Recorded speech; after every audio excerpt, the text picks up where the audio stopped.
everybody, welcome back to my YouTube channel. I hope you guys might be doing really well. So we've taken nearly 10 episodes of Decoding Ranker series trying to understand कैसे rank ला सकते हैं, कैसे exam clear कर सकते हैं. But now as we all are very aware, we have only 20 days in our hand. तो अभी मेरे हिसाब से exam oriented approach ज़्यादा discuss करना better होगा. So hello everybody, this is Angi Sangvi. Welcome to episode 1 of exam series and today we're going to discuss something extremely important.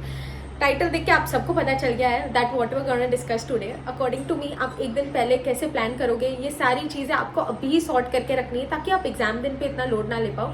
And to all of you all who have been constantly messaging me on Instagram that is it practically also possible कि आप पूरी book का coverage ले सको because the book is this thick and time बहुत ज़्यादा कम है. जो 2 ग्रुप दे रहे हैं उनके लिए हॉलीडेज भी नहीं है. So it is possible because मैंने किया है. I don't know how many other students of clear the exam have done that. So it is possible, trust me. But obviously थोड़ा माइंडसेट चेंज होना पड़ेगा, थोड़ा अप्रोच चेंज होना पड़ेगा.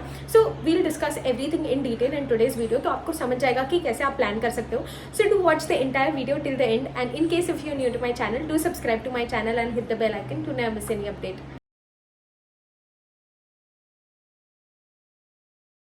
There's a very particular reason why I am letting this video come out little early so that today itself you sit, जितने भी subjects है 7 है 8 है जो भी है, sit with your self and make a detailed exam day का time table. देखो अभी तक जो टाइम टेबल बना है that worked out, that didn't worked out, it does not matter, forget it. But this one time table is extremely important कि आपको exam के दिन पे कैसे करना है. इससे आपको पता चलेगा कि आप मैक्सिमम हर चैप्टर को कितना टाइम देना अफोर्ड कर सकते हो so that you can take coverage of all the chapters in that particular subject. See the purpose of saying this is somewhere you need to understand you are giving a professional level exam and ये कोई चीज़ कोई बोले ना बोले एक understood चीज़ है कि साल भर की पढ़ाई एक तरफ होती है, एग्जाम के एक दिन पहले की तैयारी जो करते हो वो एक तरफ होती है. You can not compare that because a lot depends on how you prepare one day before the exam. So you can not go up with the mentality कि ठीक है मैं एग्जाम के दिन पे देख लूँगा, जैसे होगा मैनेज कर लेंगे. वो आप तभी मैनेज नहीं कर पाओगे. उसकी प्लानिंग आपको आज ही करनी पड़ेगी so that you are in a good state on the exam day. Because आपके पास ना ही तभी टाइम होगा ये प्लानिंग करने का, ना ही you would be in that state of mind after coming and giving exam पे exam. So according to me the only thing which you should keep ideally on the exam day is execution and only execution. Planning आप आज ही कर लो. जितने भी subjects हैं हर subject का एक plan बना लो कि एग्जाम में मैं इतने टाइम पे आऊँगी, ये टाइम पे ये चैप्टर पढ़ूंगी. Everything has to be very crystal clear now. So this is one schedule which I had made for company law subject and ये मैं आपके साथ शेयर कर रही हूँ. Obviously this is my particular thinking, तो आप खुद के हिसाब से चेंज करना. So this is one subject का which I am sharing with you all. You can take this as a base and then make alterations as you all need. So if I would give company law का तो 5 to 6 एक छोटा सा break because you coming home. 6 to 7 director वाला, 8 बजे तक फिर member shareholder वाला, 9 बजे तक general meeting वाला, फिर 20 मिनट में intro to company law. उसके बाद 10 बजे तक board composition and its powers. 10:45 तक बोर्ड मीटिंग कमेटी मीटिंग वाला चैप्टर. 10:45 to 11:30 कॉम्प्रोमाइज अरेंजमेंट वाला. 11:45 तक फिर 15 मिनट का एक छोटा सा ब्रेक. फिर 12:45 तक इंस्पेक्शन इंक्वायरी इन्वेस्टिगेशन वाला चैप्टर और 1 बजे तक वापस एक 15 मिनट का break. 1 o'clock to 3 o'clock then I used to club these 3 small chapters because बहुत छोटे छोटे हैं. जैसे कि आप डिबेंचर ले सकते हो, चार्जेस ले सकते हो, 10 ले सकते हो. These are all small chapters which I had clubbed. 3 to 8 then good 5 hours of sleep. 8 to 9 share and share capital. 10 o'clock तक गवर्नमेंट कंपनी. 10:45 तक एनुअल रिपोर्ट. 11:20 तक CSR you can see and then 12 o'clock तक KMP का देख लिया. उसे 12 to 1 you can just glance MOA AOA alteration वाला chapter. And उसके बाद 1 बजे के बाद whatever time you get that is bonus time. जो भी आप ट्रैवल में निकाल सकते हो या जो भी कुछ बचा हुआ है स्कैनर देखना है, that is your personal thing which you can manage according to you. So this is one thing which I would plan according to me. So you can use this as a base. इसके हिसाब से ऐसे ही type में आप हर subject का एक planner बना लो आज बैठ के ताकि आपको एग्जाम दिन पे ज़्यादा स्ट्रेस ना आए and at that date you have to worry only about the execution work. If you talk about priority wise कि कौन से चैप्टर्स को पहले प्रायोरिटी देना है, कौन से चैप्टर्स को कौन से स्लॉट में एडजस्ट करना है, so I would just share what my mentality would be ideally. 5 बजे आप एग्जाम दे के आ रहे हो. 5 o'clock to 6 o'clock you can take a break, freshen up, have food, whatever.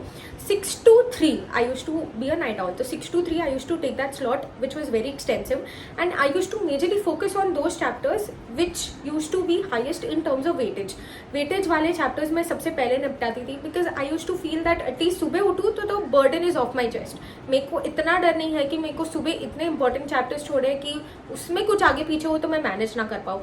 So if you saw the company law schedule also, I had put directors, general meeting, board meeting, वो सारी चीज़ें मैंने start में रखी थी. See now I am saying this, but just understand that I was already a night owl. तो मेरे लिए मेरे को पता है रात का टाइम को मेरी एफिशिएंसी बहुत ज़्यादा अच्छी थी. I would not flunk during that time. My efficiency was at its peak. I was already comfortable with that particular timeline. So I used to believe that, and also I used to have that feeling कि कुछ आगे पीछे हुआ तो मेरे पास पूरी रात है, मैं टाइम खींच लूँगी, मैं कम सोऊंगी, मैं कुछ तो कर लूँगी. But if that happens in the morning time, फिर तो जाके एग्जाम ही देना पड़ेगा, फिर मैं क्या ही सुधार पाऊँगी उस सिचुएशन को. So I used to have that feeling always. But now this is because I was a night owl. I was already comfortable with that time. Now if you somebody who is already habituated कि मेरे को सुबह पढ़ने में ज़्यादा मज़ा आता है, मेरा माइंड ज़्यादा फ्रेश होता है, there is no need to change. You can put important chapters सुबह भी, डज नॉट मैटर, ज़्यादा फ्रेश रहेंगे. But you have to understand now you are a night owl और you are a morning person. तो आपका उस हिसाब से आप प्लान कर सकते हो कि आपको कौन से स्लॉट में कौन से चैप्टर्स डालना है.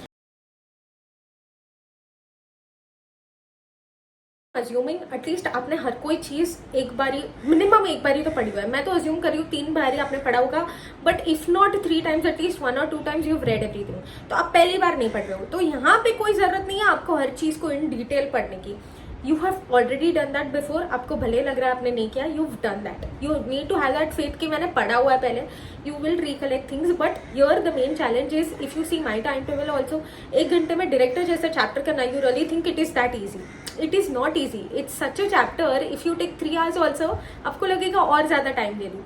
But here 1 day before the exam you want to take coverage of everything. तो आपको टाइम को तो रिस्पेक्ट करना पड़ेगा कि 1 घंटा मतलब 1 घंटा, उसमें जो भी इंपॉर्टेंट चीज़ है वो देखो. तो उसके लिए क्या कर सकते हो? Firstly, don't study in the same sequence, chapter 1, 2, 3. उस सीक्वेंस में पढ़ने की जरूरत नहीं है मॉड्यूल को. सबसे पहले बीच में से उठाओ, जो भी इंपॉर्टेंट चैप्टर्स है उसको निपटाओ. इंपॉर्टेंट चैप्टर्स में भी सबसे पहले इंपॉर्टेंट कॉन्सेप्ट्स निकालो कि ये कॉन्सेप्ट्स पे सबसे ज्यादा क्वेश्चन बना है, PYQ बना है. Start solving that first, so that at least your important aspects are covered. Sometimes it used to happen with me that I was a concept oriented person. तो मेरा कोई भी चीज़ का कॉन्सेप्ट थोड़ा भी यहाँ वहाँ होता था, then I used to go on researching कि ये क्यों ऐसे नहीं हुआ, क्यों ऐसे हुआ. All of that questioning, line of questioning is not something which we should do on the last day. वो सब हो चुका है, forget it. जो भी है अभी आपके सामने, just glance everything fast so that you can take coverage of everything. One simple theory, touch and go. Everything you just have to glance it once. आपको हर कोई चीज़ डिटेल में नहीं करनी है. Touch and go, and then go to the next concept so that you can take good coverage of everything. Because what happens if even you mess up one of the schedule ना, पीछे का पूरा फिर बिगड़ जाएगा. There is no point of creating so much of मेहनत for making that time table and everything. Sometimes you just understand कि आपके पास टाइम लिमिटेड है, तो उतने टाइम में जितना हुआ उतना हुआ. उसके बाद just move on, go on to the next chapter, on to the next schedule you've planned, and then complete everything. हर कोई चीज़ अगर आप अच्छे से करोगे, उतना टाइम नहीं है आपके पास, but the priority is your, पहले आप हर कोई चीज़ कर तो लो, हर कोई चैप्टर पढ़ तो लो, थोड़ा थोड़ा ही सही. glance at least the important topics. So this is what I personally feel. You'll have to give up on detail level of studying. So उसके लिए मैंने क्या किया था, I had studied from the module. तो a lot of people were saying कि कैसे आपने मॉड्यूल से 1 दिन पहले पढ़ा था. So the basic ideology I had already predicted. छुट्टी नहीं है तो. So I had made markings and sticky notes and everything. So मेरा हर पेज पे if you see there's almost 1 sticky note on every page. So this made things really easy. इतनी मोटी book है, but I had almost covered everything by just seeing that 1 sticky note, by seeing that 1 flow chart, by seeing that 1 mind map. I had created for almost all the important subjects or topics which I felt. Now if you don't have that, do not worry. अभी last minute पे कुछ बनाने का जरूरत नहीं है. जो भी लिखा हुआ है ना, फिर उसको सिलेक्टिवली रीड करना स्टार्ट कर लो. उसमें जो भी इंपॉर्टेंट चीज़ है बस उसको देखो. डिटेल लेवल ऑफ स्टडी की कोई ज़रूरत नहीं है 1 दिन पहले, ताकि हम पूरा कवरेज ले सकें.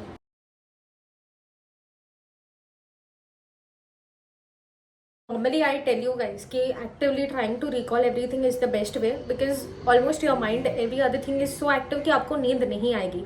But here, one day before the exam, the question is, should you prioritize recalling over glancing or not? देखो बुक बहुत ज़्यादा बड़ी है, टाइम बहुत ज़्यादा कम है. सो अकॉर्डिंग टू मी यहाँ पे first priority has to be first glance everything. हर कोई चीज़ थोड़ी ना थोड़ी देखी होगी तो कुछ ना कुछ लिख पाओगे. Second most important thing is if you want to recall, that recalling work has to be restricted to recalling only keywords, sections and provisions. That's it. आपको और कोई चीज़ का स्ट्रेस नहीं लेना है कि मेरे को ये भी याद करना है वो भी याद करना है. See, because what will happen when you read one page, आप पूरा पेज मॉड्यूल से पढ़ लोगे, you will close your eyes, you will try to recall what that page is saying. You will read it, there is no problem in that, but what will happen, firstly it is a time consuming process. आप हर page को ऐसे revise करोगे बहुत time जाएगा. दूसरी बात, what will happen if you end up missing on to any one thing also. आप आँख बंद कर रहे हो और आपको कोई एक चीज़ याद नहीं आ रही है, आप उस टाइम पे आपको 2 मिनट नहीं लगेगा to go in a state of self doubt. तो this happened with me, which is why I am saying कि पहले आप हर कोई चीज़ को ग्लैंस करने पे प्रायोरिटी दो. हर कोई चीज़ एटलीस्ट एक बार देख लो. उसके बाद रिटेंशन करना है, that should be limited to keyword, sections and provisions. Only the important things you need to be stressed about.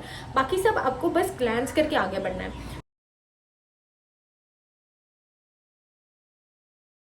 This thing becomes extremely debatable. I am just clarifying. जो भी पहले का वीडियो देख के आया है और बोल रहे होगे कि अभी तो आपने बताया कि मैराथन और रिविजन पे इतना रिलायंट मत रहो, क्योंकि see the logic of that was 2 bar time डाल रहे हो आप, लेक्चर भी देख रहे हो, फिर बुक से पढ़ोगे, फिर रिटेंशन करोगे, एंड लास्ट रीड पे इतना ज़्यादा टाइम आप कैसे दे पाओगे, right? So use only for things which you don't know at all, उसके लिए आप देख सकते हो. But here the logic is something different.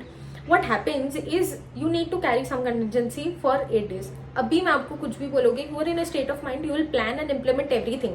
आप 8 दिन की हर चीज़ की गारंटी लेके अभी नहीं चल सकते. This also I realize later on. 8 दिनों में कुछ ना कुछ होगा, there would be ups and downs, and उसमें कहीं ना कहीं contingency ले लो.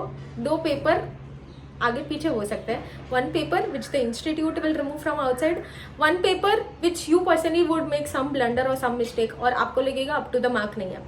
ये होगा, ये बहुत नॉर्मल फीलिंग है. उसका कंटिजेंसी आप लेके चलो ताकि आपको तभी डिसअपॉइंटमेंट इतना ना हो.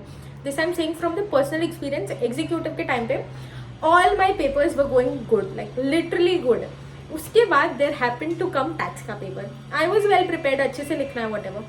I saw the paper, I wrote. मेरे को लिखते टाइम ही समझ में आ रहा है कि मैं इतना नहीं अच्छे से लिख पा रही हूँ. जो मैंने एक्सपेक्टेशन एग्जामिशन की किया उतना लेवल का मैं लिख के नहीं आ पाई हूँ. And somehow I wrote the paper, I came out, I just got to know this paper was exceptionally tough. 8 paper में से एक पेपर जो टफ होता है वो ये पेपर था टैक्स का. somehow I understood ये सबके लिए टफ है, बट घर आते आते मेरे को इतना ज़्यादा बैगेज हो गया था यार, मैं लिख नहीं पाई, मैं और अच्छे से लिख पाती.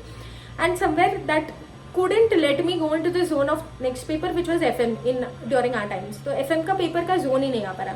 सेकेंडली what happens is अभी आपने टैक्स पढ़ा है तो उसके प्रोविजंस बहुत फ्रेश होते हैं. GST DT के प्रोविजन ही मेरे को ज़्यादा याद आ रहे थे. उसके बाद उसमें से निकल के एंटायरली न्यू उसमें जाना थोड़ा डिफिकल्ट हो रहा था. उस पॉइंट पे बैगेज भी इतना था कि मैं इतना अच्छे से नहीं लिख पाई. क्या होगा, रिजल्ट क्या होगा, आई don't no. At that point I am honestly telling you, मेरी मम्मी भी आके मेरे को बोलती ना, बेटा ये सच है, ये पढ़ ले, मैं बोल रही हूँ. मैं पढ़ लेती, मैं ऑनेस्टली कर लेती, बिकॉज उस स्टेट ऑफ माइंड में नहीं होता है इंसान. What happens if you refer to somebody, वो अगर आपको ग्रिप देके जा रहे हैं ना एक चैप्टर का, उसके बाद थिंग्स बिकम रियली इजी. वो अगर आपको एक लिंक देके जा रहे हैं कि ये है इस चैप्टर का, उसके बाद 20 मिनट देखो, उसके बाद खुद से ही आपको इंटरेस्ट आने लगेगा. You will yourself get over that thing और आपको उस सब्जेक्ट में इंटरेस्ट आने लगेगा genuinely. This is the particular reason जहाँ पे आपको देखने की जरूरत है. Ideally you should not, but this particular case when it happened with me, I personally felt कि कोई प्रोफेसर बोल रहा है, वो सुनना मेरे लिए बहुत ज़्यादा ईजी हो रहा था. And your one thing which you just have to keep in mind is refer to only those professors जिसका ऑलरेडी आपको आदत है, जहाँ का आपने ऑलरेडी पढ़ा हुआ है. जो भी प्रोफेसर आपको पसंद है, जो भी फेवरेट है, उनसे ही पढ़ो. Because if you go and Google there will be a lot of recommendations, और लास्ट डे पे एकदम सडनली किसी न्यू प्रोफेसर का पढ़ने से बेटर है you study only from those professors that you know. And उसमें भी पूरा नहीं सुनना आपको, बस एक ग्रिप लो, लिंक लो और फिर आगे बढ़ो. So this is how you can plan. Thing which I feel, don't miss on to any chapter thinking मेरा तो कॉन्फिडेंस इसमें बहुत ज़्यादा है, मैंने बहुत अच्छे से पढ़ा हुआ है, ये छोड़ भी दूंगी तो ठीक है.